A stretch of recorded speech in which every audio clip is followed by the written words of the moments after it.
सोनपुर गांव में सोमू नाम का एक गरीब किसान अपनी पत्नी उर्मिला के साथ रहता था। सोमू और उर्मिला बहुत ही मेहनती और ईमानदार थे। पिछले 2 दिनों से लगातार बारिश हो रही थी। मुझे तो लगता है आज भी यह बारिश बंद नहीं होने वाली है। हाँ, ऐसा ही लग रहा है। बादलों को तो देखो कितने काले हैं। अगर ये बारिश बंद नहीं हुई तो हमारा ये मिट्टी का घर जल्दी ही गिर जाएगा। हमने कितनी मुश्किलों से सिर छुपाने के लिए घर बनाया था। तुम सही कह रही हो, लेकिन ऊपर वाले की जैसी मर्जी होगी वैसा ही होगा। हम उसकी मर्जी के आगे कुछ भी नहीं कर सकते। सोमू और उर्मिला रात भर एक छतरी लेकर अपने घर के बाहर बैठे रहते हैं, लेकिन बारिश तो मानो उनका घर ही गिराने आई थी। सुबह होते होते उन दोनों का मिट्टी का घर गिर जाता है। अब क्या करेंगे हम? कुछ भी समझ में नहीं आ रहा है। मेरा तो दिमाग ही काम नहीं कर रहा। इस तरह हिम्मत हारने से कुछ नहीं होगा, कुछ तो करना ही पड़ेगा। चलो हम दोनों अपने गांव के जादुई कुएं के पास चलते हैं। वो सबकी मदद करता है, हमारी भी जरूर करेगा। तुम सही कह रही हो। उस जादुई कुएं ने गांव में कितने ही लोगों की मदद की है। वह हमारी भी मदद जरूर करेगा। सोनपुर गांव में एक जादुई कुआं था। उस कुएं का पानी बहुत ही साफ और मीठा था। उस कुएं में बहुत सारे हीरे थे। जब भी कोई गांव वाला उस कुएं से अपनी परेशानी बताता तो वो कुआं एक हीरा निकालकर उस गांव वाले को दे देता और उनकी मदद करता। सोमू और उर्मिला कुएं के पास जाते हैं। देखो तो इस कुएं का पानी कैसा चमक रहा है। जादुई कुएं, हम बड़ी उम्मीद लेकर आपके पास आए हैं।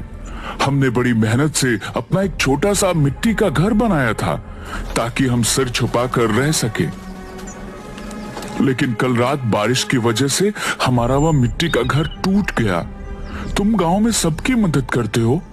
हम बड़ी उम्मीद लेकर तुम्हारे पास आए हैं। तुम हमारी भी मदद कर दो। तुम दुखी मत हो सोमू।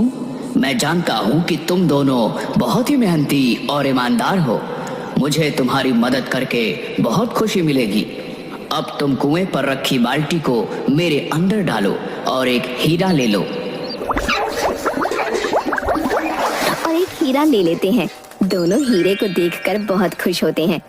जादुई कुएं, तुम्हारा बहुत बहुत शुक्रिया। तुमने इस मुश्किल समय में हमारी मदद की। हम तुम्हारा ये एहसान पूरी जिंदगी नहीं भूलेंगे। वो दोनों हीरा लेकर चल पड़ते हैं। गांव के लोगों की मदद करना कुएं को बहुत अच्छा लगता था और गांव वाले उस कुएं से बहुत प्यार करते थे। मैं सोच रहा हूँ कि इस हीरे को बेचने शहर चला जाऊं। वहाँ मुझे इसके अच्छे पैसे मिल जाएंगे। तुम बिल्कुल ठीक सोच रहे हो। एक काम करो, शहर में तुम्हारे चाचा जी का बेटा रहता है ना, उसके घर चले जाओ। वो जरूर किसी अच्छी जगह पर इस हीरे का सौदा करवा देगा। सोमू शहर में रहने वाले अपने चचेरे भाई नंदू के घर जाता है।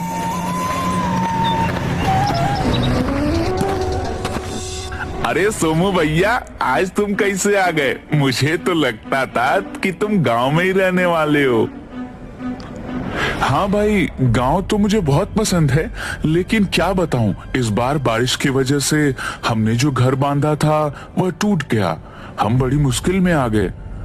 मैंने तो तुमसे कितनी बार कहा कि मेरे साथ चलो, मैं तुम्हारी कहीं न कहीं नौकरी लगवा दूंगा, लेकिन ना जाने तुम्हें उस गांव से क्या लगाव है।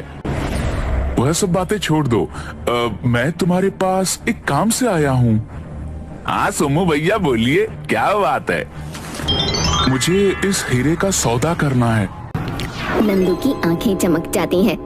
भैया, आपके पास ये हीरा कहाँ से आया? सोमू नंदू को गांव के जादुई कुएं के बारे में बताता है।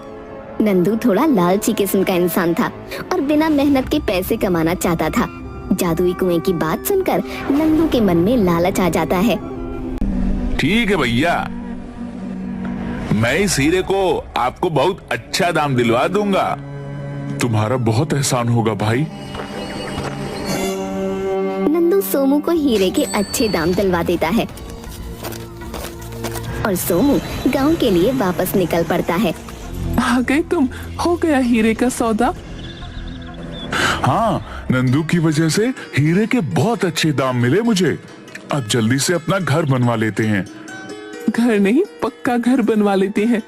हीरे बेचकर जो पैसे मिले थे, सोमू उससे अपने लिए घर बनवाता है और बाकी के पैसों से वो अपने घर में ही एक छोटी सी दुकान खोल लेता है। सोमू खेतों में काम करता और उर्मिला दुकान संभालती। आज मैं खेतों से जल्दी वापस आ जाऊंगा और फिर हम जल्दी दुकान बंद करके जादुई कुएं को धन्यवाद बोलने चलेंगे। अगर जादुई कुएं ने समय पर हमारी मदद नहीं की होती तो न जाने हमारा क्या होता। वह जादुई कुआं गांव वालों के लिए वरदान है। वह हमेशा सबकी मदद करता है। तभी तो गांव के लोग भी कुएं को इतना प्यार करते हैं, उसका इतना ध्यान रखते हैं। सोमू भैया, सोमू भैया, कहाँ हैं आप? अरे नंदू, आओ आओ, कैसे हो भाई? बस भैया सब ठीक है। सोचा आपसे और भाभी से मिल लेता हूँ। बहुत अच्छा किया नंदू भैया, हमने तो आपको कितनी बार बुलाया। हाँ भाभी, क्या करूं, समय नहीं मिलता। लेकिन इस बार सोमू भैया से मिलकर सोच ही लिया था कि गांव जाकर आऊंगा। नंदू, तुम्हारे साथ ये कौन है? भैया, ये मेरा बहुत अच्छा मित्र कुणाल है। ये शहर में ही मेरे साथ नौकरी करता है। फिर तो ये हमारे लिए तुम्हारे जैसा ही हुआ। और वो तीनों बैठकर बातें कर रहे होते हैं। सोमू भैया, हीरे का सौदा करने के बाद आपकी स्थिति तो काफी सुधर गई लगती है। हाँ भाई, ये सब हमारे जादुई कुएं और तुम्हारी वजह से हुआ है। नहीं भैया, जादुई कुएं ने आपको हीरा नहीं दिया होता तो मैं क्या कर सकता था। हाँ भाई, वह जादुई कुआं तो हमारे गांव के लिए वरदान है। वह हमेशा सबकी मदद करता है। जादुई कुआं? आप लोग ये क्या बातें कर रहे हैं? मुझे कुछ समझ नहीं आ रहा। हाँ दोस्त, इस गांव में एक जादुई कुआं है जिसमें बहुत सारे हीरे हैं। अगर कोई गांव वाला अपनी परेशानी लेकर कुएं के पास जाता है तो वह कुआं उसकी मदद के लिए एक हीरा निकाल कर देता है। यह क्या बकवास कर रहे हो तुम? मैं नहीं मानता इन बातों को। मैं सही कह रहा हूँ दोस्त, यकीन नहीं हो तो सोमू भैया से पूछ लो। हाँ कुणाल, नंदू सही कह रहा है। वह कुआं हमारे गांव के लिए वरदान है। वह हमेशा हम गांव वालों की मदद करता आया है। ये सब अंधविश्वास मैं नहीं मानता। भैया, क्या आप हमें वह कुआं दिखा सकते हैं? क्योंकि मुझे नहीं लगता कि कुणाल बिना कुएं को देखे हमारी बात पर यकीन करेगा। भोला सोमू नंदू और कुणाल की बातों में आ जाता है और उन्हें लेकर वो जादुई कुएं के पास जाता है। तुम सही कह रहे हो भाई, इतने हीरे इस कुएं में हैं।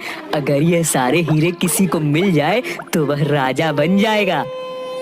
इस कुएं के बारे में एक बात बहुत प्रसिद्ध है। यह कुआं सिर्फ मजबूर लोगों की ही मदद करता है और एक बार में एक इंसान को सिर्फ एक ही हीरा देता है। कुएं के अंदर देखकर नंदू और कुणाल एक दूसरे को देखकर हंसते हैं और सोमू के घर रात गुजारने वापस चले जाते हैं। रात को सोमू और उर्मिला के सोने के बाद नंदू और कुणाल जादुई कुएं के पास जाते हैं। भाई, हमें किसी भी तरह ये सारे हीरे इस कुएं से निकालने होंगे। अगर ये सारे हीरे हमें मिल गए तो हमें कभी नौकरी करने की जरूरत नहीं होगी। हम दोनों रातों रात अमीर हो जाएंगे। लेकिन हमें यह काम बड़ी सावधानी से करना होगा और कल रात को सीधा शहर से गाड़ी लेकर आएंगे और रातों रात ये सारे हीरे निकाल कर वापस लौट जाएंगे। किसी को हम पर शक भी नहीं होगा। कुणाल और नंदू दूसरे दिन सुबह शहर के लिए निकल जाते हैं और रात होते होते एक गाड़ी लेकर गांव के बाहर इंतजार करते हैं। देर रात दोनों जादुई कुएं के पास जाते हैं। भाई नंदू, तुम बोरे को पकड़ कर रखो और मैं इस बाल्टी से हीरे निकाल कर डालता जाता हूँ। नंदू और कुणाल जादुई कुएं की कोई बात नहीं सुनते और बाल्टी भर भर कर हीरे कुएं में से बाहर निकालने लगते हैं। जैसे ही बाल्टी कुएं से बाहर आती है, सारे हीरे गायब हो जाते हैं और सिर्फ पत्थर बचते हैं। ये क्या हो गया? हीरे कहाँ गए? दोनों कुएं के अंदर देखते हैं। ये कुआं तो सूख गया। अब ना तो इसमें पानी है और ना ही हीरे दिख रहे हैं। यहाँ तो सिर्फ मिट्टी और पत्थर ही दिख रहे हैं। चलो जल्दी यहाँ से भाग जाते हैं। अगर किसी गांव वाले ने हमें यहाँ देख लिया तो ना जाने हमारा क्या करेंगे। दोनों वहाँ से भाग जाते हैं। थोड़ी दूर पहुंचने के बाद ही अचानक से नंदू चिल्लाता है। कुणाल भाई, मुझे कुछ नहीं दिख रहा है। अरे तुम कहाँ हो? मुझे कुछ भी दिखाई नहीं दे रहा। मुझे अपना हाथ दो। ये लो मेरा हाथ पकड़ो। कुणाल अपना दाहिना हाथ नंदू की तरफ बढ़ाने की कोशिश करता है, लेकिन उसका हाथ उठता ही नहीं। अरे नंदू, मेरा दाहिना हाथ काम नहीं कर रहा है। मुझे तो लगता है हमारे पापों की सजा मिल गई। तुम ठीक कह रहे हो। हमें उस जादुई कुएं के पास वापस जाकर उससे माफी मांगनी होगी। वो दोनों जादुई कुएं के पास वापस जाते हैं। दूसरी तरफ सुबह 2 गांव वाले जादुई कुएं के पास मदद मांगने आते हैं, और जब वो कुएं के अंदर देखते हैं तो कुआं सूख चुका होता है। जादुई कुएं, यह क्या हो गया तुम्हें? तुम सूख कैसे गए? हमेशा तुम गांव वालों की मदद की है। आज मुझे तुम्हारी मदद की जरूरत है। तुम बताओ हमें क्या करना है। हम तुम्हारे लिए सब कुछ करेंगे। पास के एक जंगल में एक आम का पेड़ है। उस पेड़ पर एक चुड़ैल रहती है। तुम्हें उस पेड़ का एक पत्ता लाकर मेरे अंदर डालना होगा, और फिर मैं पहले की तरह हो जाऊंगा।